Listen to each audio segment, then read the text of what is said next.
हमारी पृथ्वी एनर्जी का खजाना है, लेकिन ज्यादातर एनर्जी हमारी नजरों से छुपी हुई है। हम सूरज की शक्ति आसमान में देखते हैं, हम हवा का जोर अपनी त्वचा पर महसूस करते हैं, लेकिन हमारे पैरों के नीचे और विशाल महासागरों में एनर्जी के और भी सोर्स हैं जो इस्तेमाल होने का इंतजार कर रहे हैं। ये छुपी हुई एनर्जी जियोथर्मल, टाइडल, वेव और हाइड्रोजन बहुत बड़ा प्रॉमिस रखते हैं। ये हमें अपनी दुनिया को बिना नुकसान पहुंचाए पावर देने का तरीका देते हैं। ये क्लाइमेट चेंज से लड़ने और ज्यादा सस्टेनेबल फ्यूचर बनाने में हमारी मदद कर सकते हैं। इस एक्सप्लोरेशन में हम इन रिमार्केबल एनर्जी सोर्स के अंदर तक जाएंगे। हम जानेंगे कि ये कैसे काम करते हैं, इनके क्या फायदे हैं और इनके सामने क्या चुनौतियां हैं। मेरे साथ जुड़ें और देखें कि हमारी दुनिया को बदलने की कितनी क्षमता है इन छुपे हुए पावर में। फॉसिल फ्यूल पर हमारी निर्भरता हमें बहुत महंगी पड़ी है। कोयला, तेल और गैस जलाने से वातावरण में हानिकारक ग्रीन हाउस गैसें निकलती हैं। ये गैसें गर्मी को ट्रैप कर लेती हैं, जिससे हमारा ग्रह गर्म हो रहा है और हमारा क्लाइमेट बदल रहा है। क्लाइमेट चेंज हमारे समय की सबसे बड़ी चुनौतियों में से एक है। हम समुद्र के बढ़ते लेवल, एक्सट्रीम वेदर और हमारे इकोसिस्टम को होने वाले नुकसान में इसके प्रभाव देखते हैं। रिन्यूएबल एनर्जी सोर्स हमें फॉसिल फ्यूल से मुक्ति दिलाने का तरीका देते हैं। फॉसिल फ्यूल के विपरीत रिन्यूएबल एनर्जी ऐसे सोर्स से आते हैं जो खुद रिन्यू हो जाते हैं, जैसे सूरज, हवा, पानी और पृथ्वी की गर्मी। इन सस्टेनेबल सोर्स का उपयोग करके हम अपने कार्बन फुटप्रिंट को कम कर सकते हैं, अपने पर्यावरण की रक्षा कर सकते हैं और आने वाली पीढ़ियों के लिए एक हेल्दी ग्रह बना सकते हैं। हमारे पैरों के नीचे धरती बहुत तेज गर्मी से भरी हुई है।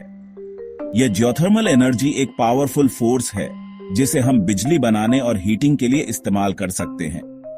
जियोथर्मल एनर्जी पृथ्वी के कोर से आती है, जहां तापमान 9000 डिग्री फ़ारेनहाइट तक पहुंच सकता है। यह गर्मी बाहर की ओर फैलती है, जिससे चट्टानें और पानी जमीन के नीचे गर्म हो जाते हैं।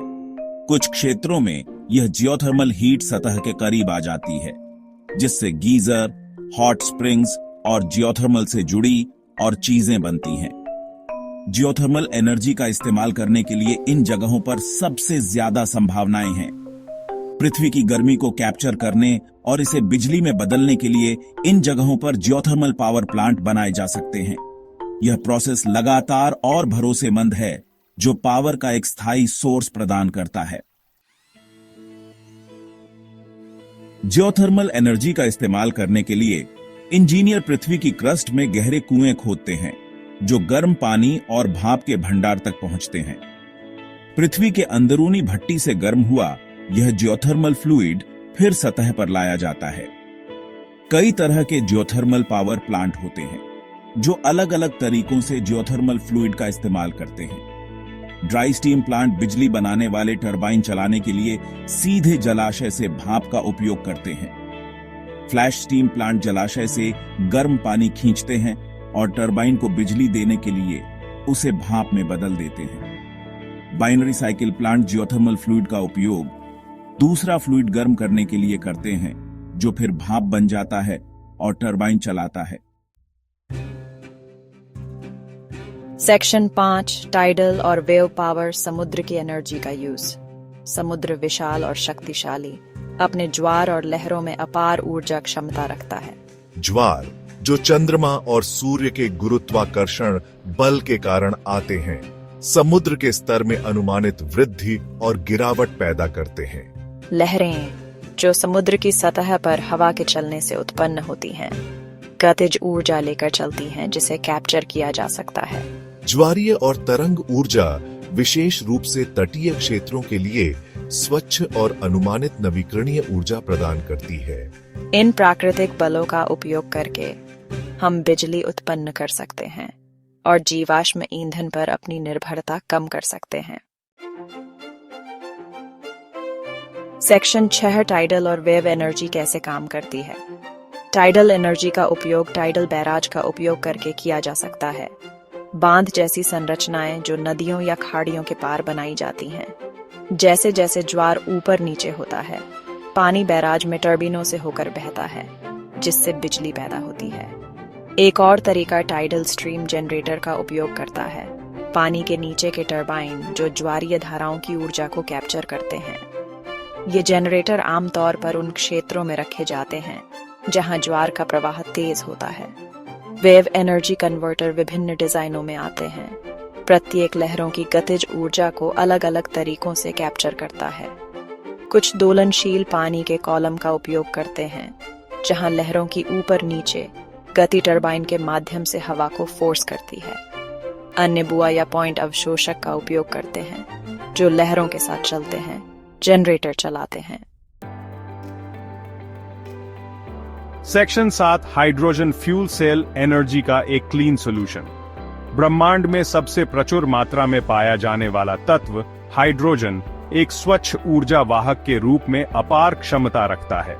जब हाइड्रोजन को फ्यूल सेल में इस्तेमाल किया जाता है तो यह उप उत्पाद के रूप में केवल पानी का उत्पादन करता है, जो इसे शून्य उत्सर्जन ऊर्जा स्रोत बनाता है। फ्यूल सेल बिजली, गर्मी और पानी का उत्पादन करने के लिए हाइड्रोजन और ऑक्सीजन के संयोजन से काम करते हैं। इस प्रक्रिया में बैटरी के समान इलेक्ट्रोकेमिकल प्रतिक्रिया शामिल होती है, लेकिन फ्यूल सेल लगातार बिजली उत्पन्न कर सकते हैं जब तक कि उन्हें ईंधन की आपूर्ति की जाती है। हाइड्रोजन फ्यूल सेल एक बहुमुखी ऊर्जा समाधान प्रदान करते हैं, जो वाहनों और घरों को बिजली देने से लेकर व्यवसायों और उद्योगों के लिए बैकअप पावर प्रदान करने तक कई तरह के अनुप्रयोगों के लिए उपयुक्त है। सेक्शन 8 भविष्य के एनर्जी सोर्स की तुलना करना। इनमें से प्रत्येक नवीकरणीय ऊर्जा स्रोत, भूतापीय, ज्वारीय और तरंग और हाइड्रोजन अद्वितीय लाभ प्रदान करता है और विशिष्ट चुनौतियों का सामना करता है। भूतापीय ऊर्जा शक्ति का एक निरंतर और विश्वसनीय स्रोत प्रदान करती है, लेकिन इसकी उपलब्धता भौगोलिक दृष्टि से उपयुक्त क्षेत्रों तक ही सीमित है। ज्वारीय और तरंग ऊर्जा विशाल क्षमता प्रदान करते हैं, खासकर तटीय क्षेत्रों के लिए, लेकिन तकनीक अभी भी विकास के अधीन है और शुरुआती लागत अधिक हो सकती है। हाइड्रोजन फ्यूल सेल एक अत्यधिक कुशल और स्वच्छ ऊर्जा समाधान प्रदान करते हैं, लेकिन हाइड्रोजन के उत्पादन और भंडारण में ऐसी चुनौतियां हैं जिनके लिए और अधिक नवाचार की आवश्यकता है। अक्षय ऊर्जा का भविष्य स्रोतों के विविध मिश्रण में निहित है। प्रत्येक एक दूसरे के पूरक है और एक लचीला और टिकाऊ ऊर्जा प्रणाली प्रदान करते हैं। सेक्शन 9 एक सस्टेनेबल भविष्य को अपनाना। एक सस्टेनेबल भविष्य की यात्रा के लिए सामूहिक प्रयास की आवश्यकता है। जीवाश्म ईंधन से दूर जाने और स्वच्छ ऊर्जा समाधानों को अपनाने के लिए सरकारों, उद्योगों और व्यक्तियों को मिलकर काम करना चाहिए। अक्षय ऊर्जा प्रौद्योगिकियों की दक्षता, सामर्थ्य और मापनीयता में सुधार के लिए अनुसंधान और विकास में निवेश महत्वपूर्ण है। सहायक नीतियों को लागू करना, जैसे कार्बन मूल्य निर्धारण और अक्षय ऊर्जा मानक, स्वच्छ ऊर्जा स्रोतों को अपनाने में तेजी ला सकते हैं। व्यक्तियों के रूप में हम अपनी ऊर्जा खपत को कम करने, स्थायी व्यवसायों का समर्थन करने और एक हरित भविष्य की वकालत करने के लिए सचेत विकल्प बना सकते हैं।